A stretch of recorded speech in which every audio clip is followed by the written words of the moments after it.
Hello CC friends, I'm Allie. Thanks for joining for this week with Mr. Dürer. We're going to look at some information on the back of the artist card, look at some of his works, and then we're going to get started with some printmaking this week. So here's a portrait that he painted of himself, and remember, if it says detail, then it's not showing all of it. So here's the complete portrait. It is called Self-Portrait in a Fur-Collared Robe. Here's one that he did earlier in his life when it says self-portrait at 26. So here we can see more about the fur collar. One thing that I love about Mr. Dürer is how he signs his works. This is not a great print, and so it's hard to tell, but he's got his signature hidden here. He almost creates a symbol with his initials, the A and the D, and we'll see that later in his work. Dürer was born in Germany. All the other artists that we've looked at so far have been from Italy, but he is from Germany. His father was a goldsmith. Quiz time. Which of these three artists was also a goldsmith? Giotto, Angelico, or Ghiberti? It was Ghiberti. He also trained as a goldsmith. Dürer learned at his father's shop, and when he was 15, he became an apprentice. That means he went and he worked under a painter and a printmaker who taught him how to do wood cuttings. And I'm gonna show you some wood cuttings in a little bit. But he also did just printmaking in general is what you would call it.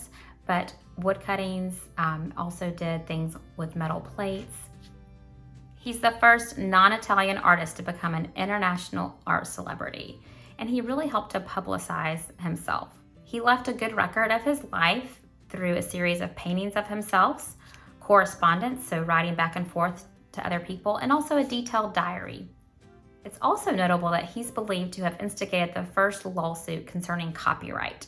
So someone saw his painting and then they copied it. And then he's like, wait a minute, this isn't right. So he's the one that started that process. It was another Italian artist. So he sued that artist for infringements for copying his work. Mr. Dürer was very captivated by nature. Here we have his two self-portraits. And these are not wood cuttings. These are done with paints. Here's one that I find just like simply beautiful. Like it's simple and just, I love the detail. But here you can see the A and the D. And then his dates. Here's a wood cutting that he did of a horse. And here you can see hidden in this block down here, or perhaps a book. Again, these are not great copies, an A and a D. And then he also put his date up here. So he incorporated it into his work. And then here we have a rhinoceros. He puts the date, he puts the word, and he does his signature. For some reason, I'm really drawn to this one. I love how he takes the different plates of the rhinoceros and then puts unexpected details. Like we've got scales, we've got some circles. So the assignment today is to draw something from nature, perhaps an animal or a plant or a fruit. And we're going to do a simple print from it. Let me show you some things that I did from college to help give you an idea of how printmaking works, because we're working kind of like in the negative space. All right, let's talk about printmaking for a little bit. So here are some tools that would be used for working with wood or linoleum. This is linoleum, which is kind of like what you would find on your floor. It's flexible. They're very sharp tools, and they come in different shapes, rounded, pointed, and depending on how detailed you want a bit, there's different sizes. More of a chisel. You take the linoleum and you sketch your drawing on there. Then you take your tools and you remove what you don't want. So this, it's kind of hard to tell. And actually my parents have this copy. I don't have a print of this. This is the skyline of San Francisco. You can kind of see the Golden Gate Bridge right here. And so I just took these tools and I cut out of the linoleum and remove space, and then we put ink on it and then printed it. This one is actually a piece of wood. The assignment was, I think, take an animal and put them in like an unpredictable situation or something. So this is a lizard wearing a mask and cape in a circus or something. But again, this is taking the tools and you remove the wood. So a slow process, because first you're having to draw it on there, and you're also having to tell your brain, wherever I've drawn it, but wherever I am pushing, that's actually then going to become white on my print. So let me show you a simple example. So here I have some Christmas trees that my boys did, and we were just practicing printing. I love it because you can just print them over and over again. So here's the Christmas tree. Here's when he first did it. He drew the line on there and then he removed that part and he did the star. But do you see how much black there is on here? So then he came back and he removed everything that's in the middle of it and reprinted it, and it looked like this. So these are the same stamps. He just washed the ink off and then removed more. These are 3 copper plates and they have some botanical prints on them. So that means there's some flowers. And the process is different. You're not using these tools to remove it. Completely different process, but you are removing the metal, and I forget exactly how we did it, but I do remember putting something on there, and then it was more of an etching. So then we were actually like removing it more with a tool. So we would apply some type of chemical. We would etch that chemical off, put it in a bath, and it would like eat away at where we had etched. And then we could always go back and take more off, but this was more of a detailed process. So, copper plates. So as you can see, these tools are really sharp, and we're gonna just practice with pencils today. And then if you ever wanted to get more into printmaking, then you could explore more for that. You can get these little linoleum blocks,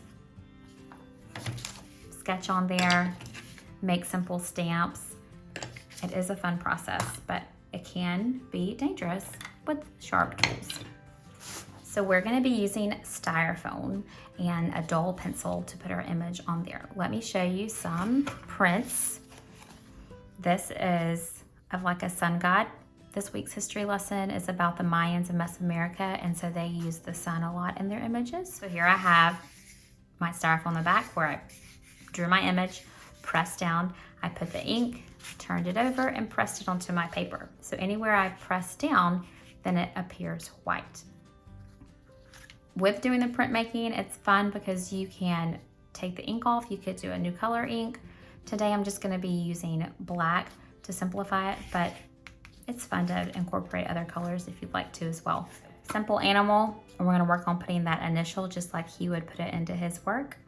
Here's a fish.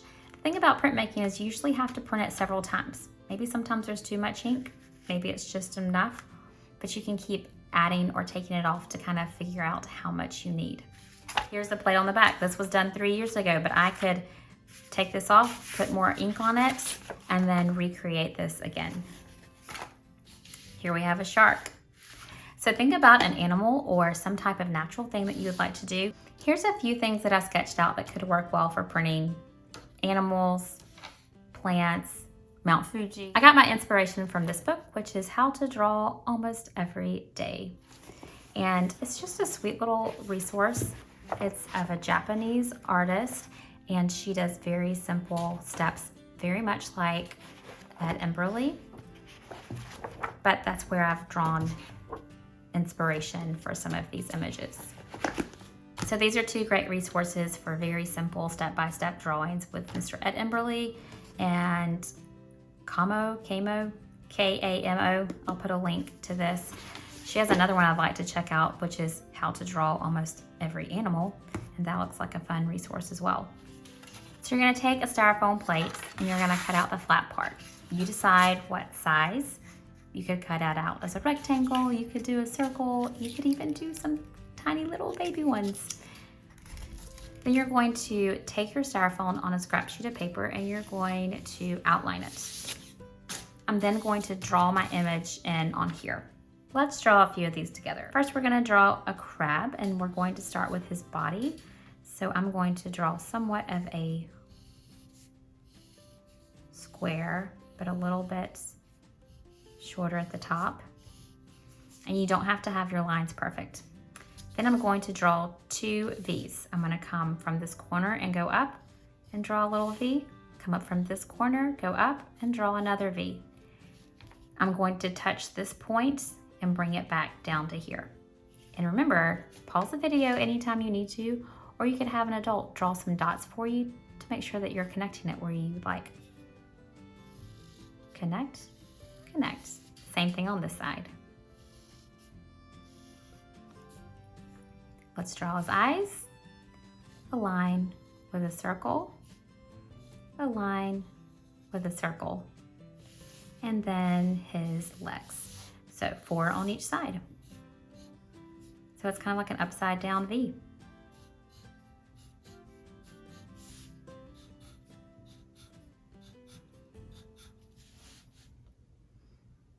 And now our crab is ready to transfer to our paper.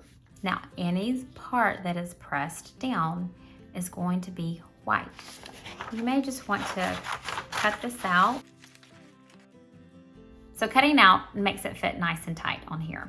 And that way we make sure we're getting it on the plates. There's 2 ways you can do this. If you have carbon paper, you could stick this underneath here and then start pressing down. Or we flip it over. I started pressing down on this, but it's kind of hard to see on here. So this is a way to make sure you can see your image. So I'm gonna take a pencil and I'm going to turn it on its side and I'm gonna rub all over my crab on the back side. Basically, we're making our own carbon paper. I'm using a dull pencil. I don't want to get a really sharp one because then it's just going to poke holes in my paper. And I still may poke holes in it with this dull one. And we can see a little bit of the gray coming through. Okay, so I've transferred my crab onto my paper. I thought I was recording earlier and I wasn't, but I just went and pressed it all down. You could kind of see it, so I went back and pressed over it. And then I added a letter A on here for Allie, and I mimicked it after how he did his A. And we saw in his work, he left his signature pretty prominent. Then on this plate, I did Mount Fuji, and I just placed this on top. I don't know if it works any better to put the graphite to rub it on the back or not, but just hold it down. And you may need to get a piece of tape and attach it to the top after you have it on there so it doesn't shift. So I just pressed that down, then I went back over it, and then I put an F for Fuji. So I wrote my regular F, and then I'm like, okay, the mirror image would be line, line, line. I'll run through real quick so you can skip over this part if you want to. Ladybug, letter D. Then we do a circle to connect those 2 points. Then we do a line. Then you add on some circles onto his back and the antennas. Ladybug. An apple. Basically kind of a squished circle with a little dip in the top. A line for the stem. You can put a little line where it's sitting. And then a leaf. A large skinny upside down U, and then you can put some arms on the cactus, multiple cactus or cacti. Now when I go and transfer this onto my styrofoam, I probably would not put this part. And then you could put the little needles on there. An acorn, another letter D, and then connecting kind of down into a point at the bottom with a little top, and then you can put some texture with little dots on there. So Mr. Owl, we do an oval.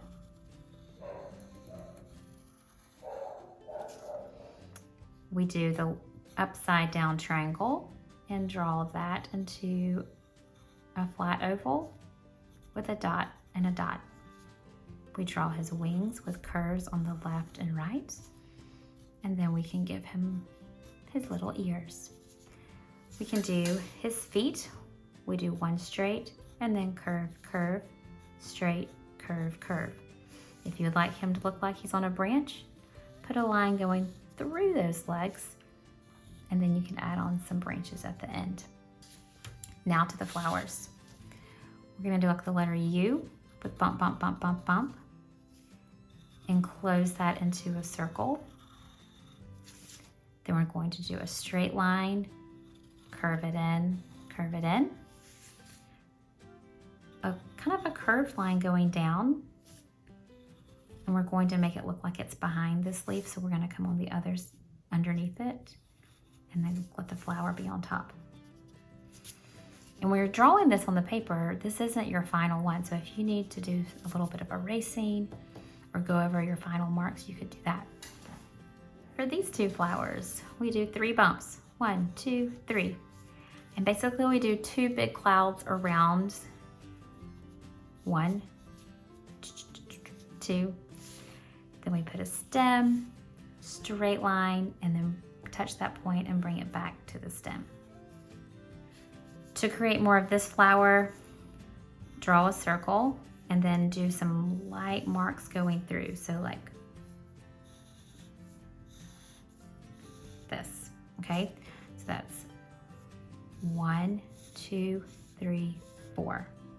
So 4 lines going through the center, and then you take those lines and you're gonna create a rectangle on top of those, kind of coming in a little bit to the center.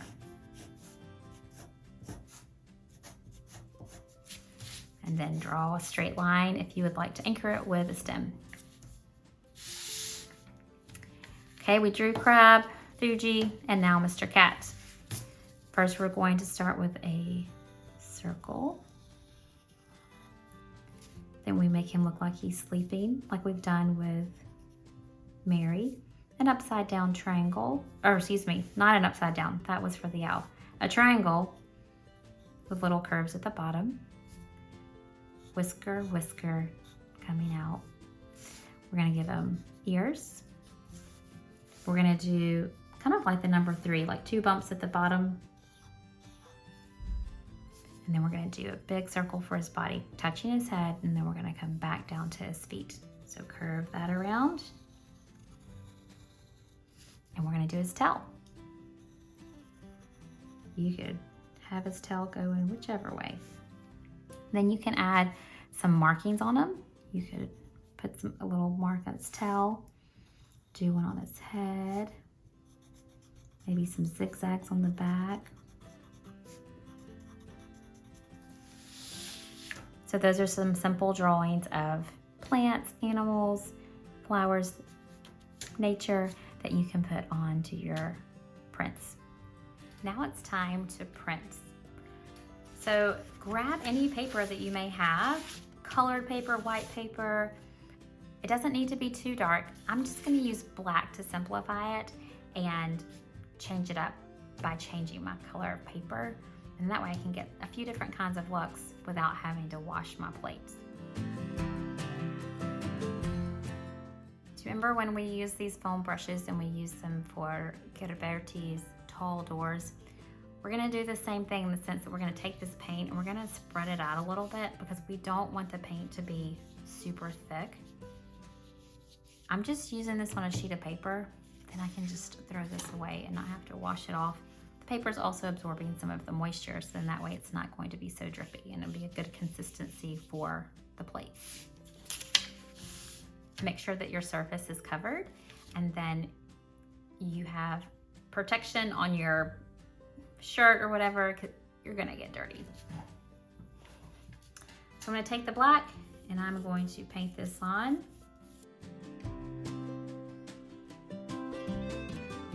And it kind of gets tricky. You may need to have somebody hold it because you can't really put your fingers on it. I'm gonna go the other way to make sure I get that direction as well.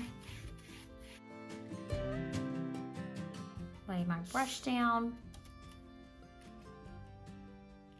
Put my plate. Once it touches, do not shift it.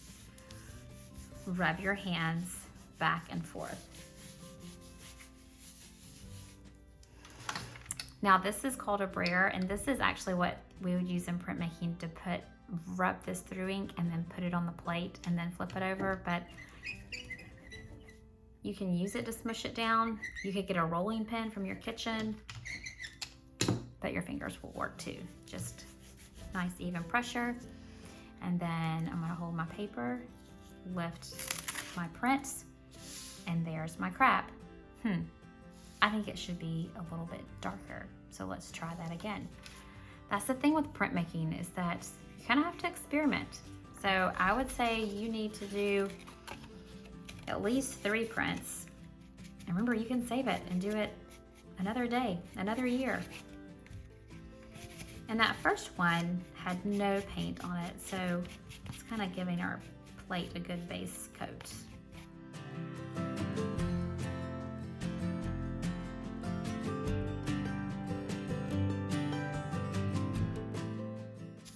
That one did much better.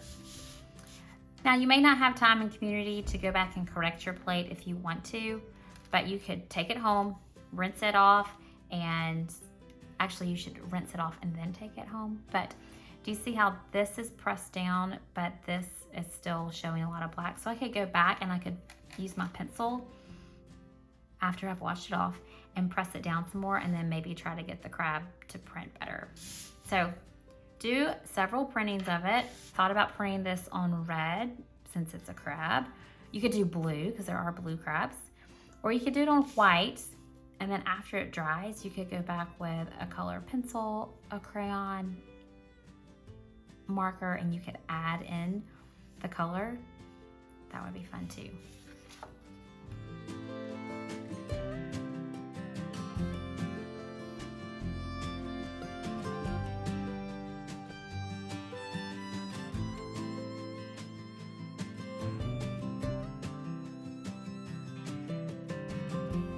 When you're finished with your plates, go wash it off and you can save it and try this again. Again, you could do a different color, you could do different paper, you can do really tiny ones.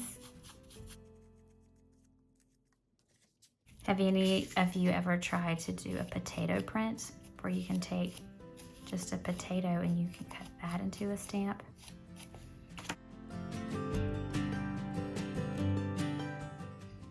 Just like we did with Ghiberti and we did our initials on those gold relief, you could do your initial on here as well. Like, it is hard to get good detail, but it is possible. Just keep the animal really simple, or the flower, or whatever you may choose to do.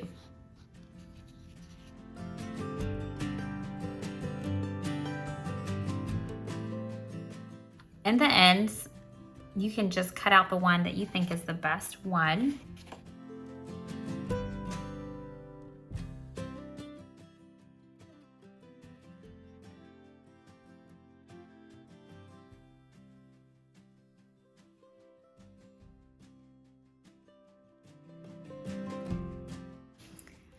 The larger the plate, the more time it's going to take to transfer it on there. My hand grew weary doing this because you have to use so much pressure to get it to press through. So just be mindful. It takes a lot of fine motor skills to do that, and my hand's tired. I'm going to print this just on construction paper.